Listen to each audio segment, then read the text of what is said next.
A giant shape is hanging near Earth's path, and almost nobody can see it. It is not glowing like a planet, and it is not racing past like an asteroid. It is sitting where gravity keeps pulling, balancing, and stirring. And right now, scientists are still trying to understand what it really looks like. If you like space stories that sound unreal but turn out to be true, subscribe now. Stay with me, because this mystery is not about a secret planet at all. It is about something stranger, closer, and far harder to see. When most people imagine the space around Earth, they picture a clean, black emptiness with a few bright objects floating in it. That picture feels simple, but real space is messy, dusty, and always moving in ways our eyes cannot catch from the ground. Tiny grains of rock and ice drift through the solar system all the time, left over from asteroid crashes, comet trails, and the violent birth of the planets. Most of those grains seem too small to matter, yet together they can build shapes so huge that the mind almost refuses to believe them. The basic idea behind this story begins with gravity, but not in the usual way people think about it. Earth pulls on the moon pulls on Earth, and both of them move through space in a careful dance that creates special balance zones. These zones are called Lagrange points, places where motion and gravity can briefly work together so that drifting material can linger there longer than expected. You can think of them like strange pockets in a flowing river, spots where leaves and dust gather while the rest of the stream rushes on. There are 5 main balance points in a two-body system like Earth and the Moon, but 2 of them are especially important here. They are called L4 and L5, and they sit ahead of the Moon and behind it, forming a wide triangle with Earth. Each one is about as far from Earth as the Moon is, close to 400,000 kilometers, which is about 250,000 miles from our planet. That means this whole mystery is not taking place in some distant corner of the solar system, but in our own local space neighborhood. At first, scientists expected these points to be useful mostly for math, for spacecraft planning, and for the idea of stable orbits. People knew that other parts of the solar system held trapped objects too, like the Trojan asteroids that share Jupiter's path around the Sun. So the expectation was clear. If Earth and the Moon had their own stable spots, maybe a little dust might pass through them now and then. What almost nobody expected was the idea that giant, faint, ghost-like clouds could gather there and stretch across a region vast enough to spark planet-sized comparisons. That is where the headline begins to twist the truth in a very interesting way. When people hear the words Jupiter-sized object near Earth's orbit, they imagine a hidden gas giant, a dark world, or some giant solid body creeping past us. But scientists are not investigating a secret planet sitting next to Earth, and they are not warning about a giant ball of gas near our orbit. They are studying enormous dust structures whose spread across space can be so wide that, in loose everyday language, they sound as large as a planet. The first major name in this story is Kazimierz Kordylewski, a Polish astronomer who reported strange dust concentrations near these points in the late 1950s and early 1960s. He believed he had seen faint clouds near the Earth-Moon system, especially near the point called L5, the one trailing behind the Moon's motion. If he was right, Earth had something like dusty companion structures sharing space nearby, almost like ghost moons made not of rock but of drifting grains. It was a bold claim, and bold claims in astronomy always face the same problem. Seeing something once is not enough if nobody else can clearly prove it. That doubt lasted for a very long time, and that is one reason this mystery became so famous. Scientists expected that if a cloud truly existed near Earth and stretched across such a wide area, modern observations should settle the question quickly. Instead, the opposite happened, because these clouds were not bright, solid, or sharply shaped, and that made them incredibly hard to separate from normal sky glow. For decades, the story stayed in a strange middle ground between possibility and proof, too real to ignore and too faint to fully trust. Did you expect one of the strangest things near Earth to be almost invisible?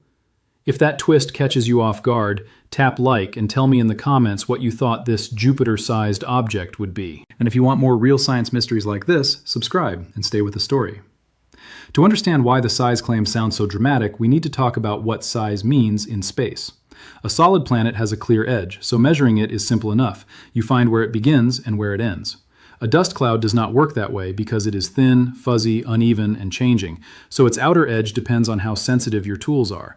That means one observer may describe a small, bright core, while another includes the wider, faint haze around it and gets a much larger number. Some reports describe these clouds by how wide they look in the sky rather than by a clean physical diameter. A commonly repeated estimate says their apparent width can be around 6 degrees and sometimes even larger under the right conditions.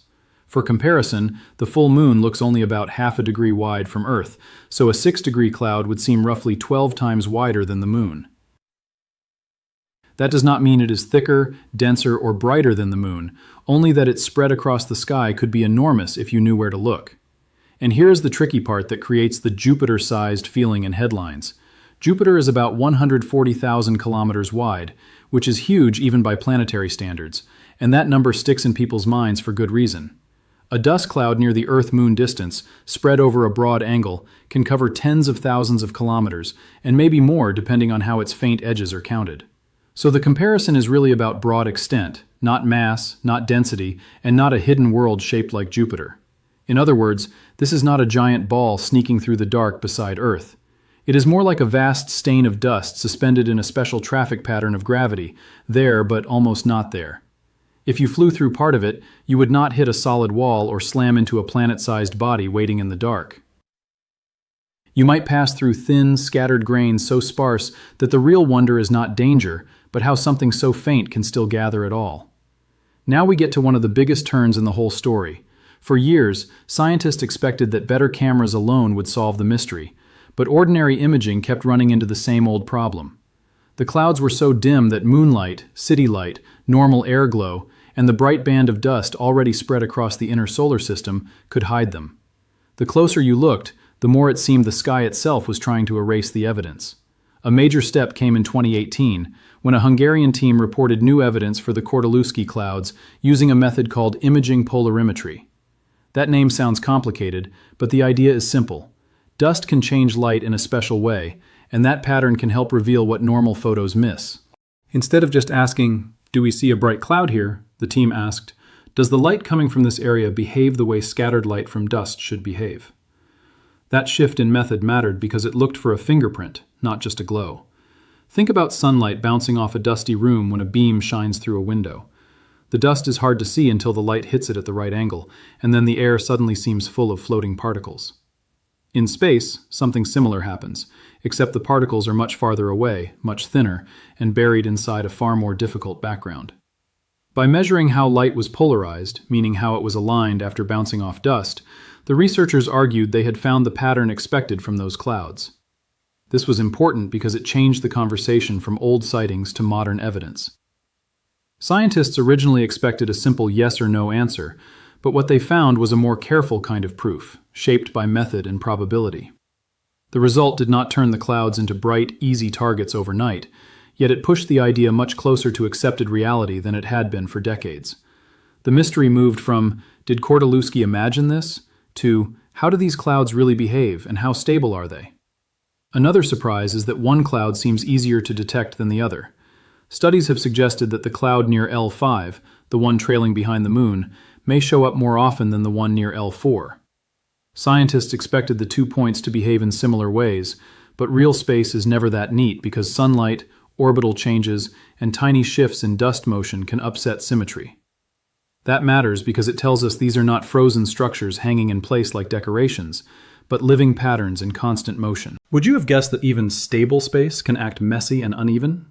If that makes you see gravity in a new way, leave a like, drop your reaction below, and subscribe for more stories where the simple version turns out wrong. Because the next part is where this gets even more alive. When people hear the word stable, they often think permanent, but stable in orbital science does not mean still and unchanging. It only means the region can hold material longer than nearby space under the right conditions, not that the material itself stays fixed like a statue. Dust grains are tiny, and tiny things in space feel many forces at once, from gravity to sunlight to the pressure of light itself. So the cloud can exist as a pattern even while individual particles constantly enter, drift, shift, and leave. That detail is one of the most beautiful parts of the mystery.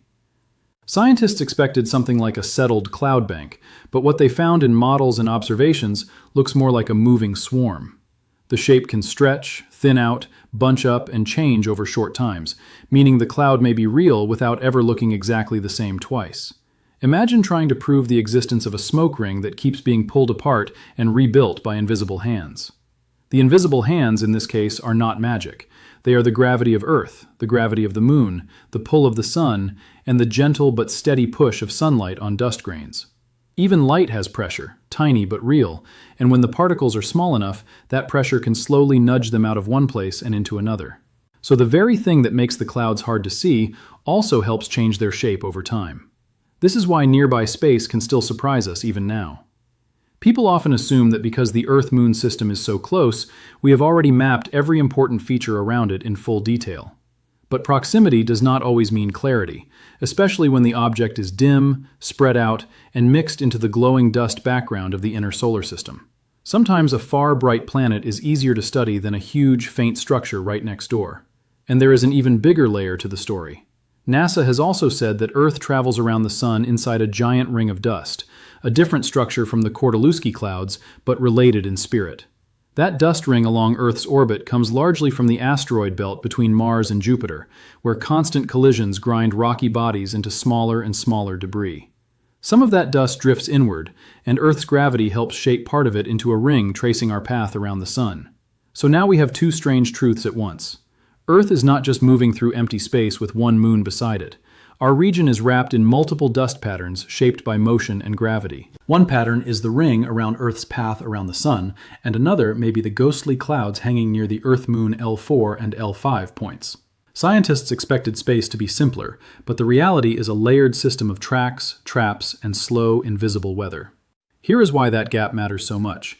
If large dust structures can form and persist near Earth under the right conditions, they can teach us how small matter behaves in other systems too. That includes rings around planets, dust around other stars, and the way early planet formation may have worked when the solar system was young and full of debris. A nearby mystery becomes a test case for a much bigger story about how worlds take shape out of chaos. Do you think the weirdest part is the cloud itself, or the fact that we may have lived beside it for so long without knowing? Tell me your answer in the comments, hit like if this story keeps surprising you, and subscribe before we get to what this means right now. Because this is not only about the past. Let's clear up the biggest fear first. A Jupiter-sized object near Earth sounds like a disaster headline, but these clouds are not a hidden collision threat in the way a rogue planet would be. They are thin dust regions, not compact worlds, and there is no evidence that a giant solid body is parked beside Earth's orbit, waiting to move inward. So if the headline sounds like the start of the end of the world, the science says something far different and far more subtle. But subtle does not mean unimportant. A dense planet would be easy to notice, while a wide, faint dust structure can sit in plain cosmic sight and still challenge our instruments for decades. That should make us pause, because it means our idea of "we know our neighborhood well" can be true in one sense and deeply incomplete in another. We track large asteroids with great care, yet delicate structures of dust can still hide in the math of motion. This is where sensational headlines both help and hurt. They help because they pull people into a real astronomical mystery that deserves attention and sparks honest wonder. They hurt because they replace a fascinating truth with a simpler false image, and the false image is usually less interesting once you think about it. A secret gas giant near Earth would be shocking, yes, but ghost clouds woven by gravity may tell us more about how the universe actually works. And the investigation is still alive. Scientists are not looking at one photo from long ago and calling the case closed forever. They are comparing models, repeating observations, studying how light scatters, and trying to understand how often the clouds appear in strong enough form to be detected. The mystery has moved from "are they real?" toward "how real?" How large, how long-lived, and how do they change? That ongoing work matters because the Earth-Moon system is becoming more important every year. More missions are targeting the Moon, more plans involve long-term lunar activity, and more spacecraft will pass through nearby gravitational zones in the future. If there are persistent dust structures in some of these regions, engineers and mission planners need to understand them better, even if the dust is thin. Space travel becomes safer and smarter when invisible environments become mapped environments. This is especially important because Lagrange points are not just mathematical curiosities. They are useful places for spacecraft because fuel use can be lower there, and the balance of forces can make certain kinds of missions easier. NASA has long treated Lagrange points as valuable positions in space, and other agencies do the same when planning observatories and future routes. So if dust gathers around some of these regions, even in faint ways, that becomes part of the real local environment of spaceflight. Think about the future for a second. If humans build a stronger transportation system between Earth and the Moon, with regular cargo, landers, stations, and support craft, every detail of near-Earth space will matter more. We will not just care about big, obvious dangers like large rocks, we will care about radiation, tiny impacts, fuel costs, and dusty regions too. The better we understand these balance points now, the better prepared we are for a busier space age later. There is also a deep emotional lesson hidden inside this science. We like to think that mystery lives only in black holes, distant galaxies, or planets light years away, because those feel grand and cinematic. But sometimes mystery is sitting close to home, in a region crossed by our own moon, waiting quietly until our tools and patience catch up with it. The universe does not save its strangeness only for the far away. That idea can be hard to accept because our daily sky looks so calm. The moon rises, the stars move, and space seems like a clean stage with fixed lights placed carefully across it.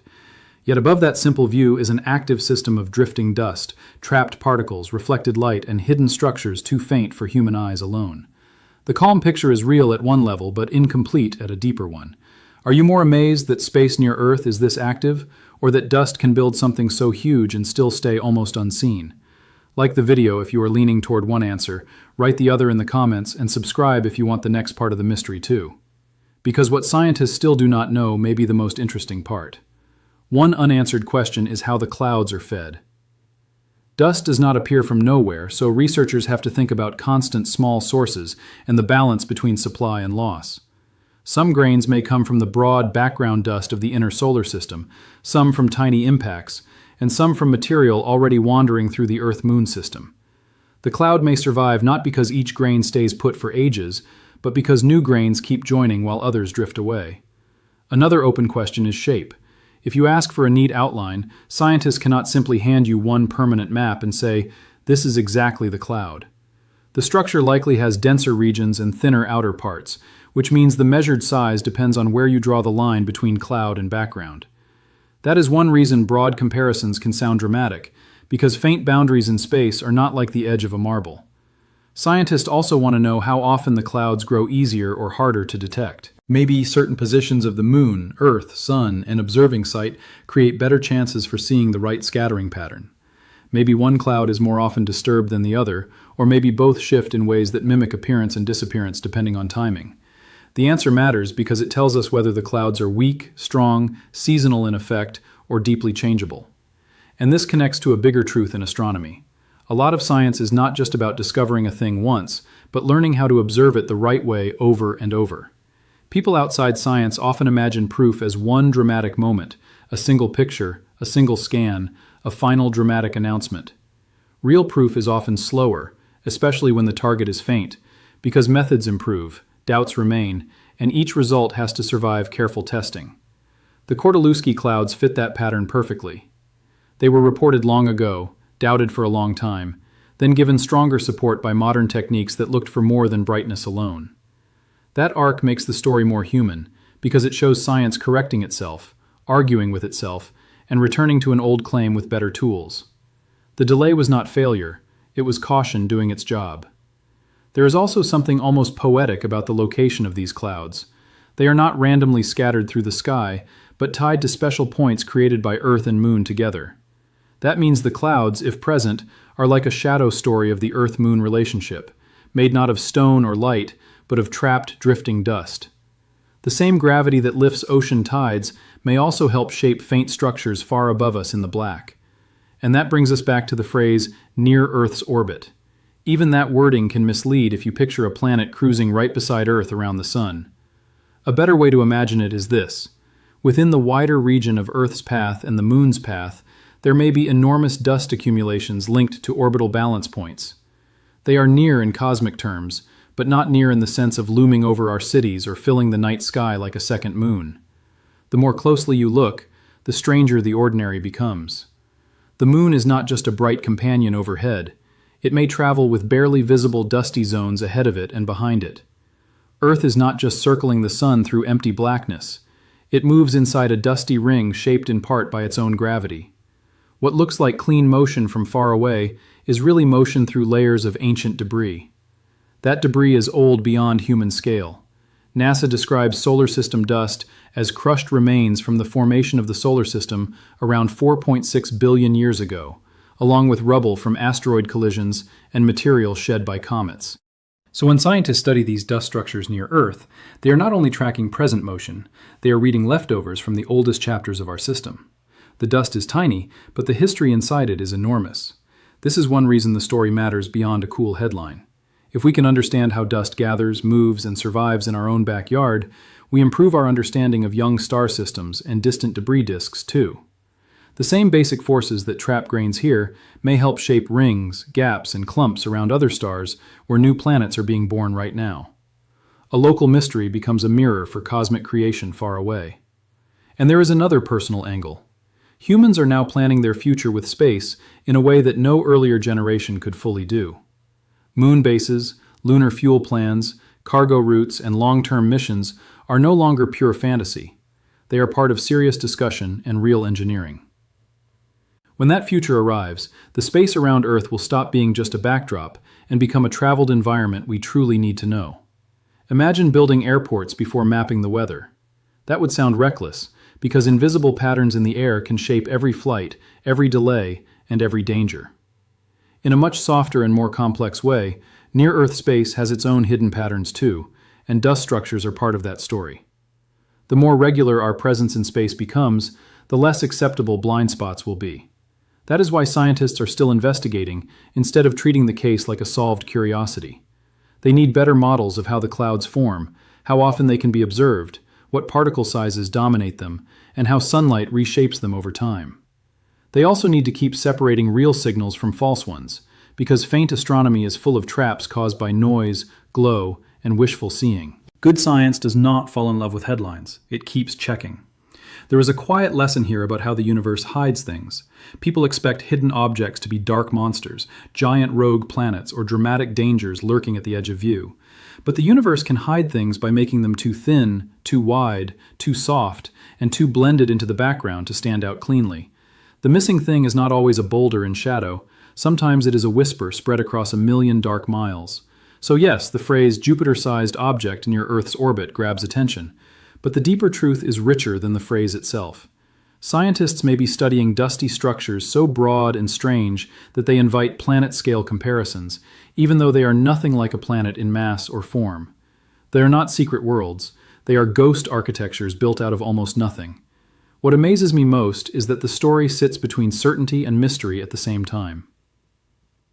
We have strong reasons to think these clouds are real, we have modern evidence supporting them, and we have clear physics explaining why such traps can exist. Yet we still do not have the easy, sharp, everyday picture people expect when they hear about a giant object near Earth. The universe has given us evidence, but not simplicity. If you had to guess right now, would you call these clouds Earth's hidden companions, or just temporary dust traffic in the right place at the right time? Put your answer in the comments, leave a like if this mystery feels even bigger now, and subscribe if you want more stories where real science beats the headline. Because one final piece makes this even more human. For generations, people looked up and believed the nearby sky was mostly understood. The moon was mapped, the planets were known, and space close to Earth felt less mysterious than the deep universe. Then, better measurements kept reminding us that close does not mean simple, and familiar does not mean fully explained. The Kordylewski clouds are a perfect example of that humbling truth. They sit in one of the most studied regions of space humans have ever cared about, and still they remain difficult, faint, and partly unsettled. That should not make us doubt science. It should make us trust science more, because this is what honest knowledge looks like when nature refuses to hand over a clean answer. Patience, repeated tests, better tools, and careful language are how we move forward. So when you hear that a Jupiter-sized object is near Earth's orbit and scientists are investigating, the best response is not panic. The best response is curiosity, because the real story is about gravity traps, ancient dust, hidden structure, and how even our local space is alive with patterns. It is about the fact that something can be huge without being solid, near without being dangerous, and real without being easy to see. That is the kind of mystery only the universe can write. And maybe that is why this story sticks with people. It takes the oldest, simple image of space, empty black distance, and quietly tears it apart.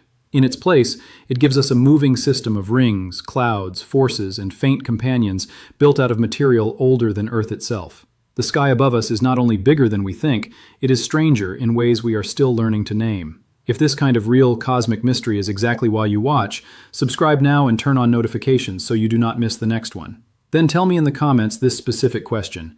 Do you think the most shocking part is that the cloud may be there, or that we could miss something so huge for so long? And if one friend you know would love this story, share it with them too. Thank you for watching, and I will see you in the next one.